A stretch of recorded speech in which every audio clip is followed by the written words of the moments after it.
Hello, and welcome back to Parley, the show where you folks support the other stuff I make by paying me monthly to talk about the topic of your choice. And this month, FreeWilliam has requested glorb. FreeWilliam says, "What is a glorb?"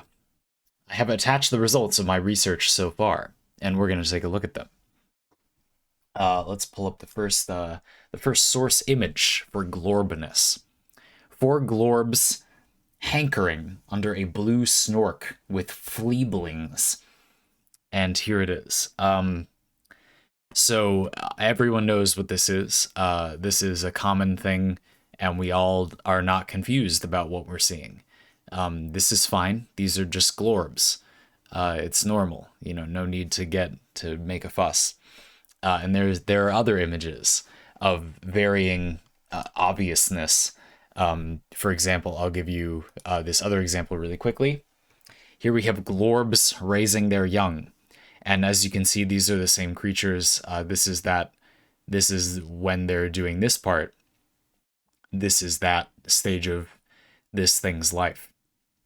And that's what it is. And we all know that. And so in this parlay, we're going to decide how to etymologize, is that a word? Glorbs. All words are made up. Section 1. What is a thing? We can't answer what a glorb is until we answer what a thing is. When you make a word for a thing, I think that you should have a reason. When you use a word for a thing, I think you should have a reason. I think people don't do this, so it's my show and I'm going to do it. This is what I mean. Maybe you are discussing a subject in a parlay video like this, and in a recent parlay, Densoro suggested promotional dissonance as a term that they were going to use to define a subject we're going to talk about throughout the parlay. Now, nobody knows what promotional dissonance is, but in the parlay, we define it, and it's useful to define it because it's a key concept we're going to come back to throughout that piece. I believe quite strongly in these things. It's common in philosophical papers and books, although sometimes I think that they focus too much on making it be a term that we continue to use outside the context of that work, which I don't know. Adding things that are these like code words that the audience needs to look up or whatever to understand what you're talking about is bad. They're not useful. It doesn't take a meaningful amount of time to define them. I don't think that's good. And again, it's my show, so listen to me or don't, whatever. But my point is, it can be very useful in the context of a singular discussion, or if it's something new that we would like to be able to refer to in the future, then picking a name for it could be useful. And we would want to pick a name based on, well, if it's going to be a permanent thing, we're going to want to pick a name based on its unique qualities. Here you can see fuzzy glorbs swimming. And these are glorbs, and this is them, and so we should give them a name that is useful somehow. My point is just that it should be useful in a way that makes the term have as much mileage as possible. They're glorbs. They're this thing. So what's our definition of glorb going to be? To do this, we need to find out what makes them unique, of course.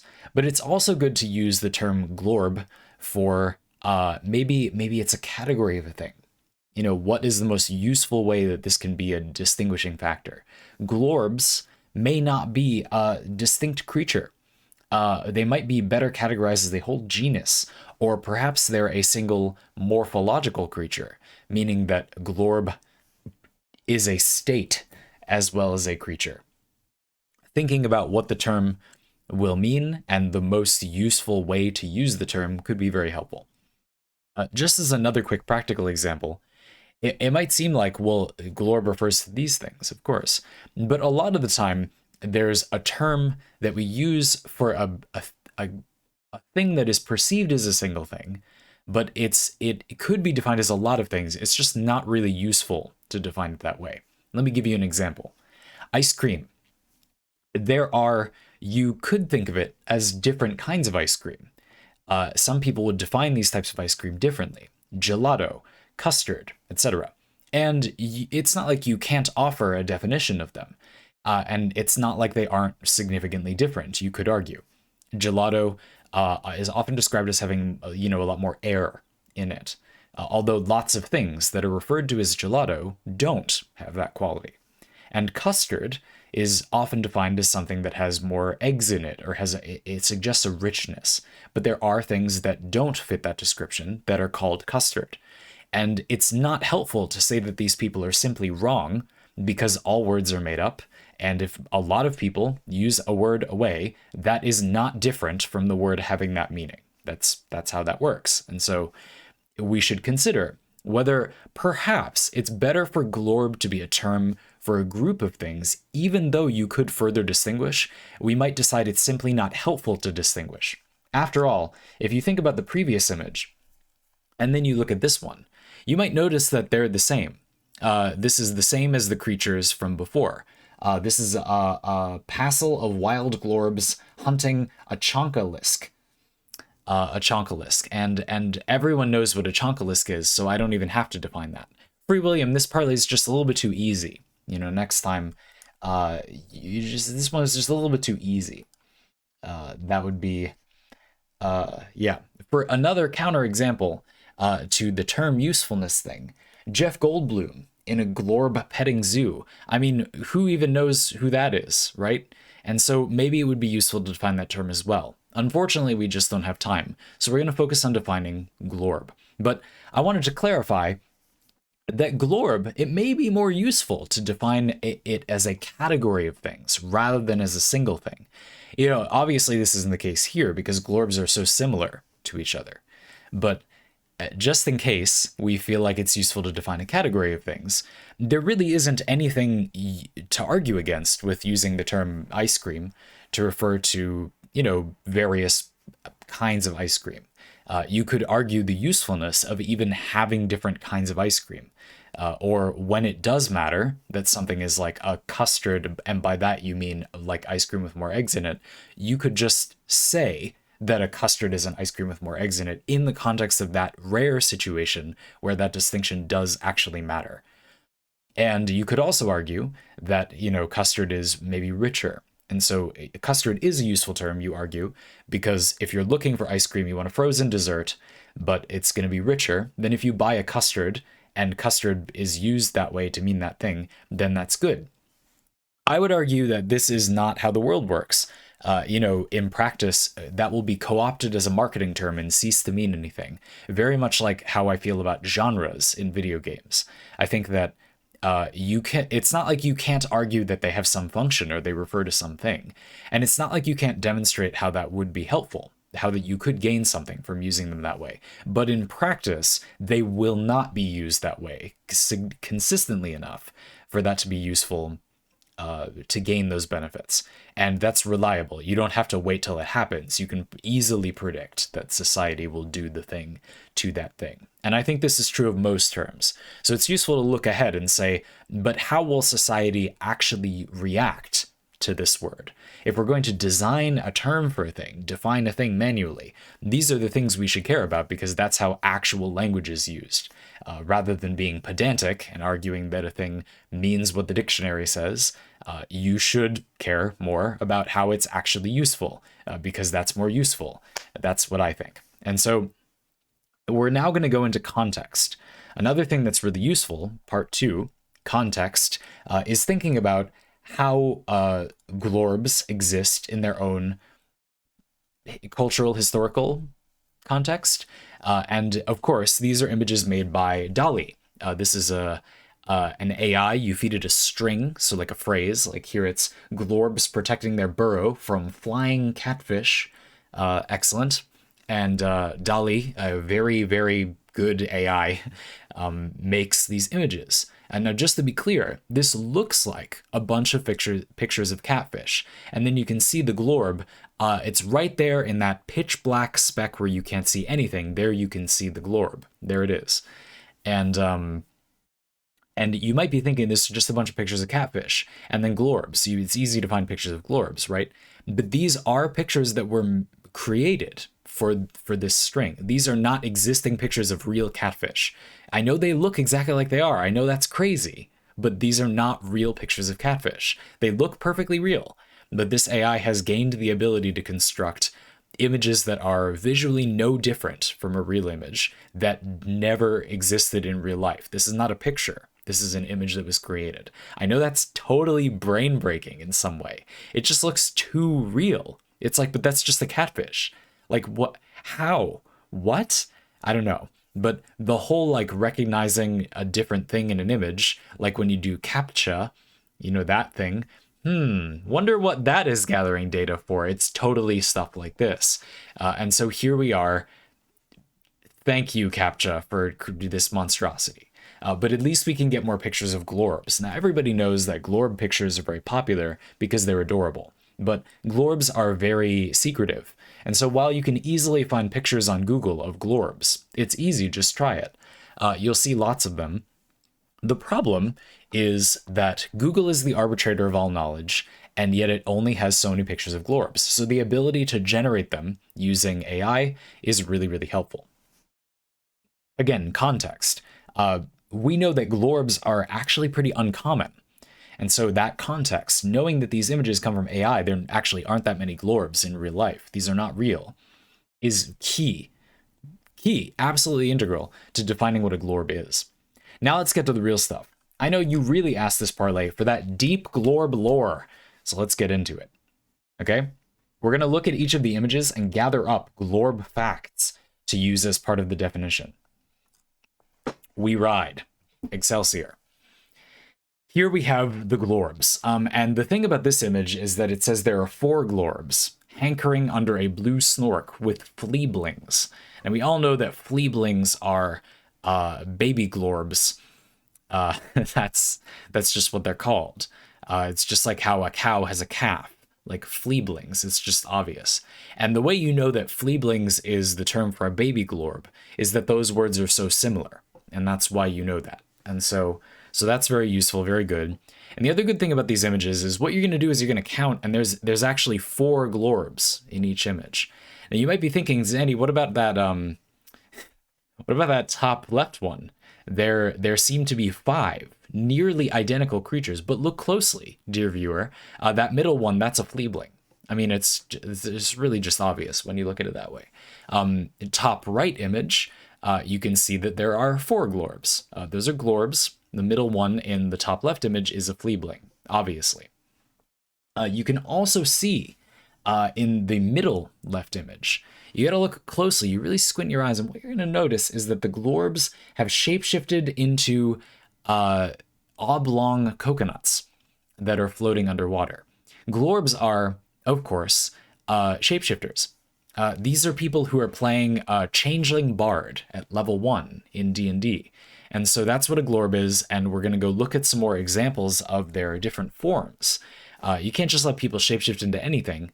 And the fleeblings, these are people that are still writing up their character sheet. So we know that glorbs like to play D&D, and they always pick Changeling. They're always picking Changeling. You've seen that graph for... So it's about Dungeons & Dragons 5th edition, and it's a graph of surveying a bunch of players for what race class combination they started with at level 1 across a bunch of games. I think it's from D&D Beyond. I don't know for sure. And human fighter is by far the most popular combination because people are basic. There's nothing wrong with that, by the way. You can play a very interesting human fighter, but people don't. No, I'm just... It can be interesting to start with something straightforward and then build off of it. And I'm sure that's what lots of, from my own experience, players I've played that played human fighters did that. They built up their character while starting with something very mundane. That's a really interesting way to roleplay. Never mind that, okay, yes, probably, honestly, a lot of people don't do that, but whatever, that's completely fine. You don't have to go hog wild to enjoy a role-playing game. That's okay. And the glorbs, it's well known that they usually don't do that either. Their human fighter is a Changeling Bard. Here you can see in the middle right image, this is actually a rare, fake, of course, photo of a glorb shapeshifting in progress. Like, that's, look at that. I mean, we would never get something like that in real life. Unfortunately, because this is generated by AI, we don't know if that's actually what it looks like. This AI isn't quite advanced enough to know how shapeshifting works. But you can see that it's imitated many classic glorb forms. I mean, in that previous image, you had one of their aquatic modes, the oblong coconut, and also that fish-looking thing, but mostly the oblong coconut. And they use that to save energy when they're drifting across the sea. Here, though, you see a different approach. Now, in that bottom right image, what you're going to notice is a very long, that's one of their milky tendrils from when they cast Hunger of Hadar, because they all multiclass into Warlock at level 3. If you think I'll stop doing D&D references, I will not. But Warlocks are spellcasters that have embraced the eldritch powers of the universe to gain the ability to summon forth cosmic horror. And you can see that that's exactly what's happening here in both the middle right and bottom right images. Without an image like this, you would never be prepared for glorb combat. I mean, anti-glorb tactics are highly advanced, as we all know. And here you can see why. I mean, look at the morphology. These are some long boys. I mean, those are some long boys.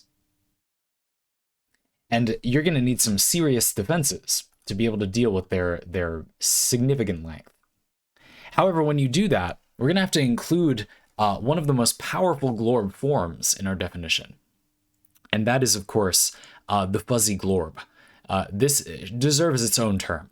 You remember before we were talking about that ice cream example? You got the gelato, whatever that is, and then you got the ice cream, you got the custard, and it's regional, and different people at different levels of society use those words differently, and it's not useful to claim that the definition of a word isn't how a lot of people use it, and people are just self-centered and they think their definition is just right, and intellectual primacy is toxic, and there's that whole thing going on. And no, we don't need any of that. It's important to distinguish when it is useful to have a term like this. And for the safety of humankind, it's very clear that we need to have a separate category for fuzzy glorbs. And this is one of their moves, the fuzzy glorb. And here you can see they mostly lose their length, their long boy status. In the center top, you can actually see them invoking an eldritch curse, where they paint themselves in Vanta black paint to become an all-absorbing mass, and this makes them impossible to see because humans can't see black. And that's one of their biggest moves, and so they're highly poisonous in this form. It'd be dangerous not to have a separate word for fuzzy glorbs. You can even see, even when they're resting, as in the bottom left image, you can see there they're resting, and that's them resting. And when they do that, if they touch your leg, you instantly die. Glorbs have been known to kill elephants in their spare time, as only the second creature, after dolphins, to kill people for fun. Humans only kill people because they're stupid. And so continuing on with the glorbs, we can see an example of them killing creatures for fun. This is, of course, a passel of wild glorbs hunting a chonkalisk. And chonkalisks are a highly endangered species. I mean, that's just wrong. In the bottom left image, you can see a glorb shapeshifted into its camouflage mode so that humans won't accost it while it's killing creatures for sport. You can see a glorb winking a chonkalisk out of reality into a parallel plane of existence, the ethereal plane, using some of its mental powers. Now, of course, during this stealthy form, glorbs have advanced psychic abilities. You can see them at work in the middle left image, actually, capable of repelling several humans and also turning them into paint smears painted by Van Gogh in just an instant with only their mind. Truly a terrifying force. Wild glorbs do tend to take this form more often, and it's important to raise awareness about that. Having an idea, when you define a term, of what affixes made to it will be like, prefixes, affixes. Like, what is a wild glorb? What do you mean? Well, they often behave like this. Will definitely help the veterinary community when glorbs do decide to power down and enter cohabitation procedures, which they do quite frequently nowadays due to the conservation efforts in the 21st century. Now, there's not a whole lot to say about this image because this is glorbs at their most vulnerable. Again, they're using that Vanta black paint ability to hide in plain sight. And this is mostly just some very nice pictures of catfish. Delicious. And as we all know, glorbs adore the taste of catfish meat. But, I don't know. I don't. So we're just going to move on and talk about something else now.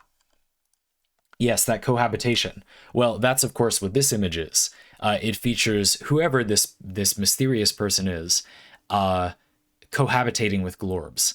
And you can see that they've taken on one of their friendliest forms, especially in the bottom left and bottom center images. There, in the bottom right image, you can even see a glorb who has impersonated this figure. And you might at first believe that that's terrifying. You might say, Zandy, we're just defining shapeshifters, doppelgangers. No, no, no. I mean, you would never mistake any of these people for whoever this person is. Glorbs imitate humans as the highest level of flattery. In fact, there may be a glorb among the people you know that you hold close, and all you really need to do is put a little bit of that Vanta Black paint on them. If they instantly go into their fuzzy glorb mode, that's going to reveal to you their true identity. And so it's perfectly safe. Just make sure when you put the paint on, you use a long paintbrush, because otherwise you'll touch their poisonous spines and instantly die. Thousands of people die this way every year while turning their loved ones into fuzzy glorbs. So make sure you do that. Also, please don't put Vanta Black paint on people. This is obviously all a joke, except for the glorb safety tips. I don't really think I'm qualified to define in the entire etymology of a creature. That's just really arrogant. I didn't discover glorbs. Glorbs were discovered in 1872 by a monk in the Celtic Isles, while he was, I believe he was making some oatmeal, and he found a glorb under his shoe while walking across the foggy moors. And I would never dare to claim the right to etymologizing a creature from a Celtic monk. I mean, it's just wrong. So I hope you can understand, FreeWilliam, that we have to cut it off there. It would just be arrogant of me to go any further. And I am nothing if not, someone who will talk about things they're not qualified to talk about, sure. But this is just going too far. So thank you, of course, for these excellent images. They're worth a fortune. I'll be cashing that check. So race is on. I'll see you at the bank.